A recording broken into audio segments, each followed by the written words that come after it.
Welcome to Magic Arcanum. I'm Ryan Gomez. Behind the scenes is Nicole Burdick, and we're so glad you're here because it's story time! The Brothers' War. It's both the newest set and a significant event in the history of Dominaria, and by extent, the multiverse. Recently, the planeswalker Teferi attempted to revisit this moment in time, desperate to learn the secret to activating the Silex, a weapon he hoped to use against the phyrexians in the present day. I covered all of that in another video, which you should go watch if you haven't already, because today we're building upon that and talking about what else happens in the Brothers' War. But first, let me thank Into the AM for sponsoring this episode.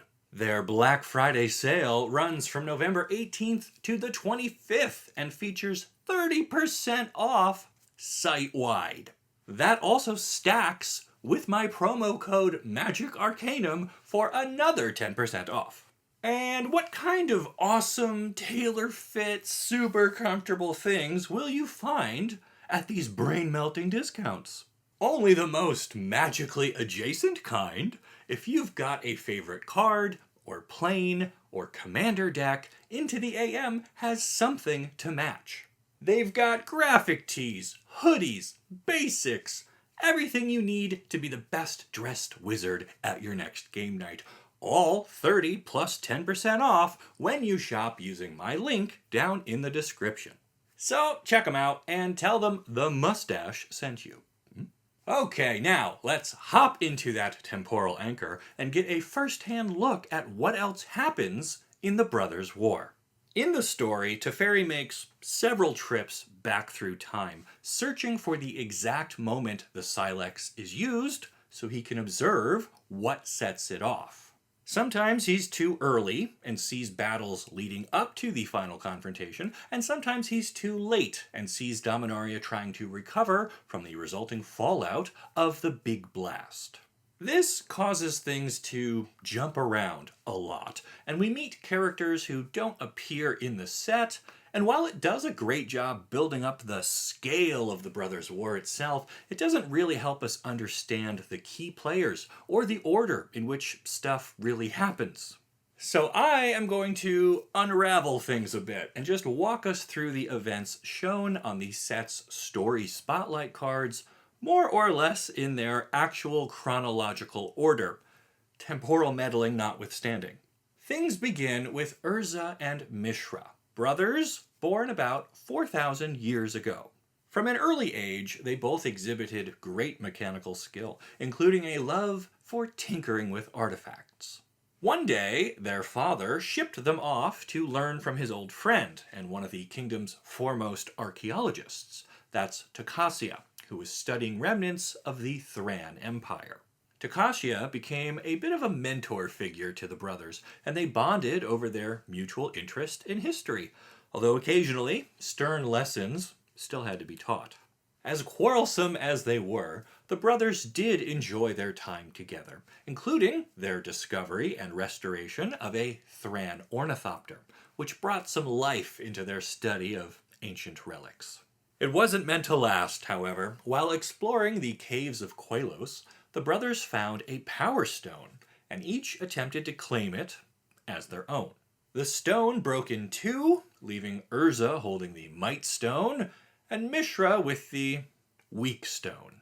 While either half would be enough to toast your bread for several lifetimes, the brothers could not leave well enough alone and fought with each other, hoping to walk away with the whole thing. This was effectively the end of their brotherhood, and as it happens, the end of Takasia too, who was accidentally killed during their struggle. Showing remorse for maybe the last time in his life, Mishra ran off into the desert, haunted by strange dreams full of darkness and despair. Urza, meanwhile, headed to a capital city called Krug. He continued to develop his skills as an artificer, and even built a construct to help him win a contest held by the king. The prize was getting to marry the king's daughter, Kyla, But Urza wasn't super interested in that. He was more focused on a Thran book that happened to be part of her dowry. Even so, Urza was now Prince of Krug, and his brother was on a similar rise to power. Mishra was living with a group of desert tribesmen when they were all attacked by a dragon engine. Fortunately, he was able to use the weak stone to dominate the mechanical beast, which earned him the respect and following of the desert tribes.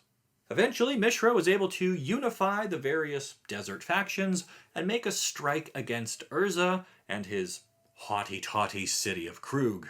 In a brutal display of power, Mishra and his dragon engine razed it all to the ground, and the brothers' war was officially on. Each brother leveraged their skill as an artificer to create bigger and better war machines, and each brother had a trusted right hand to help them in this pursuit. For Urza, that was Tawnos, who started as a toy maker and eventually turned to nature for inspiration when it came time to improve upon Urza's Avengers and other constructs. In Mishra's camp, it was Ashnod who carried out the gruesome work of turning fallen soldiers into transmogrants, a sort of mechanical zombie that could stand up to the tireless automatons of Urza's legions. And so, armed with these virtually inexhaustible armies, the two brothers continued their destructive conflict for nearly 40 years. During that time, there were several other noteworthy developments. First, the Third Path. This was a group of researchers who spent their days looking for a way to stop the brothers, or at least protect themselves from their ever-expanding war. Feldon was a Third Path archaeologist who discovered the Golgothian Silex, which would eventually be instrumental in ending the war, but that would come later, thanks to the meddling of another group, this one called the Brotherhood of Gix. The Brotherhood was a sort of cult that managed to spread unchecked as everyone was focused on the war between the brothers. This allowed them to infiltrate both armies and act as a wedge, further driving the brothers apart and even causing Mishra to distrust his own advisors, including Ashnod. Then they convinced Mishra to attack the Third Path, which led to a wizard named Hercule casting a massive unsummon spell in self-defense. The surviving members of the Third Path fled the scene, including a woman named Lauren, who was loved by Feldon. Lauren carried the Silex with her, but was unfortunately captured and tortured by Ashnod, who wanted to learn the secrets of the magical bowl. Meanwhile, the Brotherhood of Gix continued to work on Mishra, and eventually brought him before their leader, who was, unsurprisingly, named Gix. Gix was actually a Phyrexian, and had managed to come to Dominaria through a portal, which had been held shut by the very power stone the brothers removed and fought over at the start of this whole thing. So in a way, karma had caught up with Mishra. It would come for Urza too, don't get me wrong, but for the moment, it was the younger brother who would be claimed by Gix. Now, the story is a bit murky here. Mishra was either killed by Gix and had his skin stretched over a Phyrexian body, or Mishra believed a promise Gix made about having, supreme power, and willingly allowed himself to be completed. Either way, the war was entering its final phase, and both sides desperately needed fresh materials to fuel their armies. The brothers turned their attention to the island of Argoth and tried to claim its resources as their own. An elemental named Titania awakened the woods to fend off both of the invading armies, but even she was unable to stop their wasteful harvest. The epic confrontation was now at its absolute pinnacle, and the brothers met on the battlefield where a gruesome realization awaited Urza. He discovered that Mishra was no longer Mishra, and while he didn't yet know the word Phyrexian, he knew the situation was going to require a drastic solution. Fortunately for him, Ashnod had recently had a change of heart. She passed the Silex over to Tawnos and begged him to pass it on to Urza, who she recognized would be the only one able to stop Gix from taking control of Dominaria. And so we come to Urza's final moments as a mortal. He activated the Silex and let it destroy his brother Mishra, along with a good portion of the plane and both armies. Urza himself survived, thanks to his spark igniting, making him one with the multiverse. He would go on to have many more adventures, but that's a story for another time. Tawnos also lived to see the post-Silex era. He had sealed himself in a stasis coffin, which protected him from the blast. Hey, wait a minute, did Indiana Jones steal that from magic? Anyway, Kayla also survived and began the difficult work of reconstructing her kingdom, even as the weather grew worse and food grew scarce. The Ice Age would soon follow. Indeed, the Brothers' War would have a lasting impact on the development of life across Dominaria. Even now, 4,000 years later, our heroes find themselves affected by what happened that fateful day, and that's why Teferi traveled through time to that moment in a desperate gambit to learn the secrets of the Silex. And that's it. That's what else happens in the Brothers' War. To recap, two brothers find a magical rock and manage to break it in half. This opens a portal to Phyrexia, but more importantly, drives the brothers into war with one another. Over some 40 years, they build increasingly powerful weapons, while a praetor named Gix gets his claws into Mishra and attempts to steer the course of the war.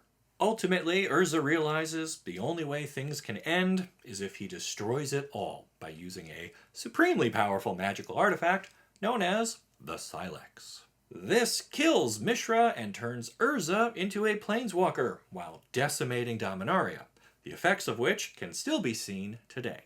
Like I keep saying, it was a massively important period of time, and this set tries to cover like all of it at once.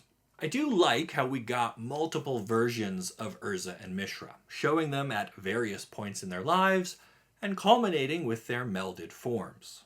We also got cards depicting characters who appeared in the original Brothers' War novel, and for fans of the old stories, that's always a real treat. But how well did the new story explain the significance of these characters? We did get to experience several distinct scenes throughout the Brothers' War, thanks to Teferi's time hopping, but Urza doesn't appear until the very end, and Mishra, not at all. Which reminds me, I should touch upon that final moment when Urza uses the Silex. Teferi finally gets the temporal anchor dialed in and is able to observe, but he realizes there is more information to be had, and so he breaks his promise of acting only as a spectator and addresses Urza directly. He justifies this by saying this moment in time exists like a branch on a river that will form its own lake and eventually be separate from the main flow of time, or dry up completely. So he feels safe explaining to Urza that he's from the future, and then shares some information about what is yet to come, and asks Urza for specific directions on using the Silex. Meanwhile, Urza is literally breaking apart. His body is being torn to shreds, and a brilliant light is bursting from within as time is super slowed, with Teferi desperately trying to hold things together in this exact moment. It's a really cool scene, and the only thing that remotely captures it in the set is One with the Multiverse. A neat card, don't get me wrong, but I feel like they could have done so much more here. My criticisms from the companion video, What Happens in the Brothers' War, remain true. I think this set tries to do a lot. It's telling a very big story, all within a single release of cards. Okay, plus some commander decks, but still, things are crowded. But what do you think? Are you able to understand the story after looking at the 40 spotlight cards? Do you understand the order of events, including Teferi's ping-ponging between them all? And do you have a good idea of where the story is heading based on what we've seen here? Let me know down in the comments. And while you're doing that, check out Into the AM and pick up something during their Black Friday sale for yourself or for the planeswalker in your life. Then make sure you like this video and subscribe to the channel so you don't miss the great stories you'll only find here on Magic Arcanum. We'll see ya.